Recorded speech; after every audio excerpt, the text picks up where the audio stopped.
Greetings, I'm Professor K, and in this short video presentation, we're going to see how we go about creating a heads-up display of our system's information so that we can have it presented to us when we log in to our machine for the first time. Now we can create this heads-up display using a free utility called BgInfo. This utility has been around for a long time. It was created by the individual who created and started another organization called SysInternals, which was super popular back in the late 90s and the early 2000s.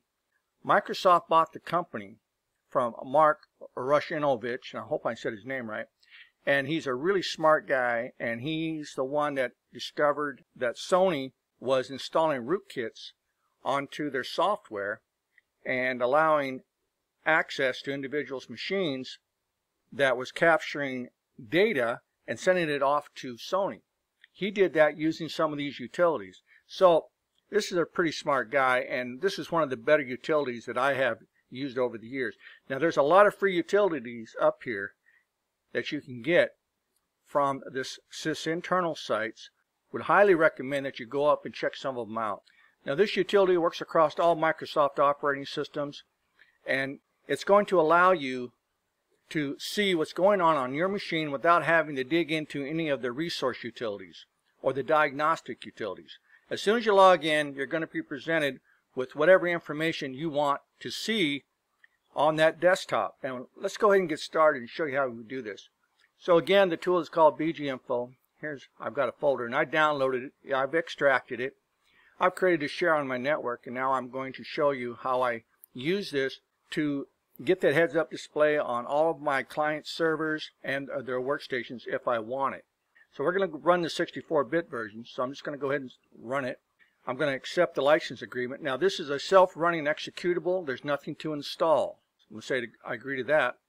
Now we have to choose exactly what information do we want to see here. A lot of this information you may not want, and a lot of it you may, but you have to go in here and you can pick and choose which items you want from that list. We'll go ahead and close this out.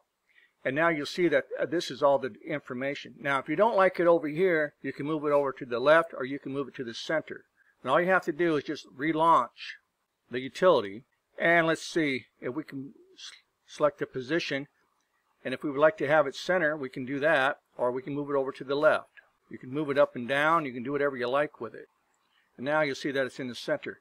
Now you'll see all this information that is being presented to the administrator or the individual logs onto the machine. Now you can understand how great this would be if you were remoting into the machine from outside. So if I'm at home and somebody calls me up and says, hey, our Exchange server needs to be rebooted, well then I'm going to remote in to the first available server, which will probably be a domain controller, and then from there I'm going to hop on over to the Exchange server. But it's really nice when I do that RDP that when I get onto that desktop that I actually see the name of the machine.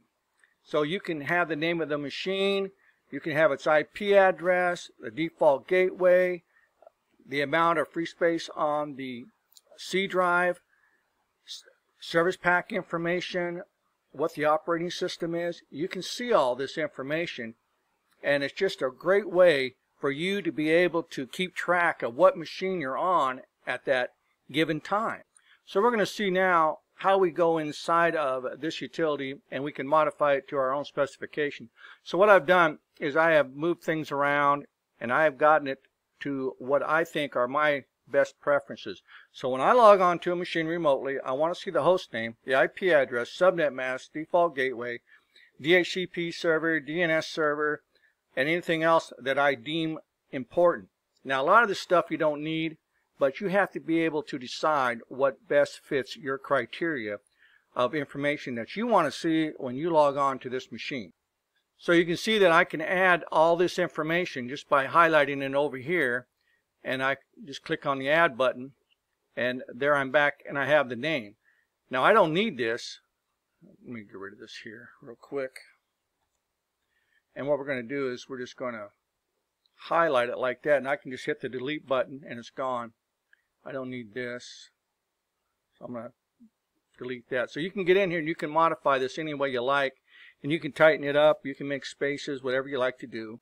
Delete that. There we go. So you can clean this up, you can straighten it up, and you can add things, and you can take things out just by using this properties window here. You can also do custom settings. So if you have something that you want inside of here, you can add the identifier, the type, and you can put in the path, and you can add your own special information settings that you would like to see present.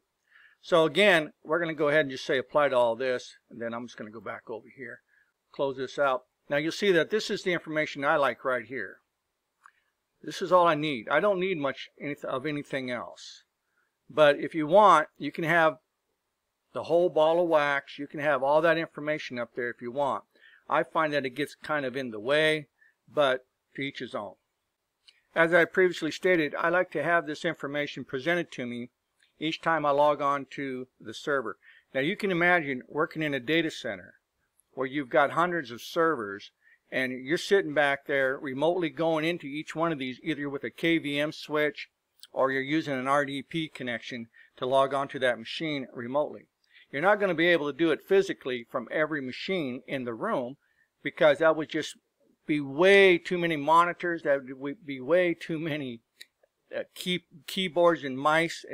It would just be too administratively burdensome.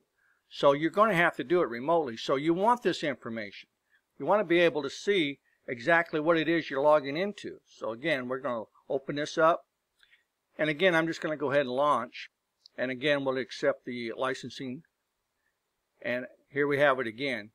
And so, as I stated before, you can go through here. And if you don't need the IE version, you can just highlight it and delete it. The same thing with the networking type. If you don't need that, just delete it.